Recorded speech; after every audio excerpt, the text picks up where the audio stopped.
Selamat malam, salam budaya, rahayu, rahayu, rahayu. Saya ingin mencoba membacakan analisis mimpi dalam teori dan praktek. Ya, ini mengulas buku Misteri Mimpi karya Evelyn Desiana yang tadi 28 September 2024 diluncurkan. Depth psikologi kedalaman dari Carl Jung percaya bahwa kepribadian kita terbagi atas alam sadar dan alam bawah sadar. Kita tak bisa terus-menerus sadar seperti algoritma yang selalu on. Kita punya alam bawah sadar yang juga bekerja saat tidur, dan itu berbentuk mimpi. Mimpi itu bukti bahwa alam bawah sadar itu nyata ada. Ya. Penelitian Sleep Health Foundation di Amerika menunjukkan semua orang bermimpi 3-5 kali semalam. Semua orang bermimpi, tapi tidak semua orang mengingat mimpinya. Bagi Jung dan pengikutnya, mimpi punya peran penting dalam membantu para klien menyelesaikan masalah kejiwaannya. Sebagian besar masalah kejiwaan bersumber dari trauma-trauma yang terpendam di bawah sadar ataupun macam-macam pertikaian antara kesadaran dan alam bawah sadar. Karena itu, dalam penyembuhannya penting untuk mengenal apa saja yang terjadi di alam bawah sadar dan mengenal apa pesan-pesan yang tersembunyi dari bawah sadar para kliennya. Semua pesan itu ada dalam mimpi. Nah, interpretasi mimpi merupakan salah satu cara untuk mengungkap pesan-pesan tersebut. Interpretasi yang tepat akan menggambarkan peta masalah sekaligus menyediakan berbagai kemungkinan intervensi yang dapat dilakukan klien untuk bebas dari masalah kejiwaan. Nah, buku Misteri Mimpi, Perspektif Psikologi dan Budaya yang diluncurkan ini banyak membantu untuk memahami bagaimana mengungkap mimpi mulai dari sejarahnya, peran dan jenis-jenis mimpi serta simbol-simbol yang terkandung dalam setiap mimpi. Fungsi mimpi adalah sebagai katalisator keseimbangan psikis kita.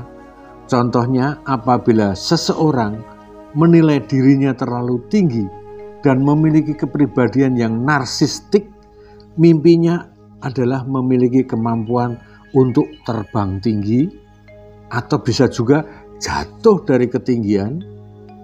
Mimpinya itu menjadi kompensasi kekurangan dirinya. Ini tercantum di halaman 67. Mimpi terbagi atas mimpi residual, mimpi untuk perkembangan jiwa, dan mimpi prediktif atau propetik. Ya. Itu tercantum dalam halaman 73. Mitologi Aztek misalnya, mimpi kupu-kupu, Dewi kupu-kupu yang disebut dengan Itzpapaloti, ya. Dewi ini dikenal sebagai kupu-kupu obsidian, kupu-kupu bercakar.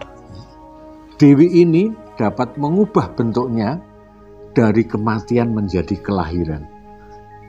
Kupu-kupu dalam makna kolektifnya dapat diartikan sebagai lambang dari proses transformasi pada halaman 84 ya. Kemudian ya, selain mengungkap arsitektur mimpi, buku ini pun menerangkan langkah-langkah sistematis dalam menganalisa mimpi seperti contoh berikut ini ya.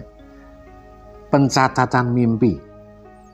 Sebaiknya kita mulai mencatat mimpi kita di sebuah buku jurnal khusus mimpi. Ini di halaman 94 ya. Kita dapat menggambar keseluruhan mimpi serta semua simbol yang muncul dalam mimpi semampunya. Jangan kaget kalau nanti ternyata kita memiliki kemampuan untuk menggambar dengan sangat bagus. Ini di halaman 95. Selain menceritakan pandangan Jung tentang mimpi ya, buku ini juga menerangkan cara Jung menggunakan tafsir mimpi dalam konseling serta terapi terhadap kliennya. Sesuai dengan judulnya, buku ini pun bukan hanya menerangkan mimpi dari sisi psikologi, tapi juga sisi budaya dari berbagai bangsa. Perkenalan budaya ini karena dalam menafsirkan mimpi tidak cukup hanya dengan mencari asosiasi mimpi apa yang mengingatkan Anda dari mimpi tersebut. Tafsir mimpi tidak cukup hanya dengan menggali asosiasi pemimpi.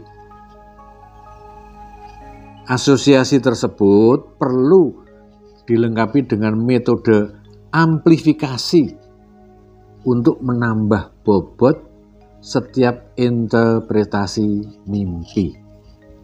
Cara melakukan amplifikasi adalah dengan menguji, membandingkan dengan kebudayaan yang tercermin dalam berbagai mitologi dan folklore ya. Untuk itu, buku ini menggali pula kekayaan mitologi dari berbagai suku bangsa seperti Mesir, Yunani, India, Tiongkok, Timur Tengah, Eropa, dan tentunya Indonesia sendiri. Amplifikasi mimpi oleh klien tentang banjir bandang misalnya yang selalu berulang ya.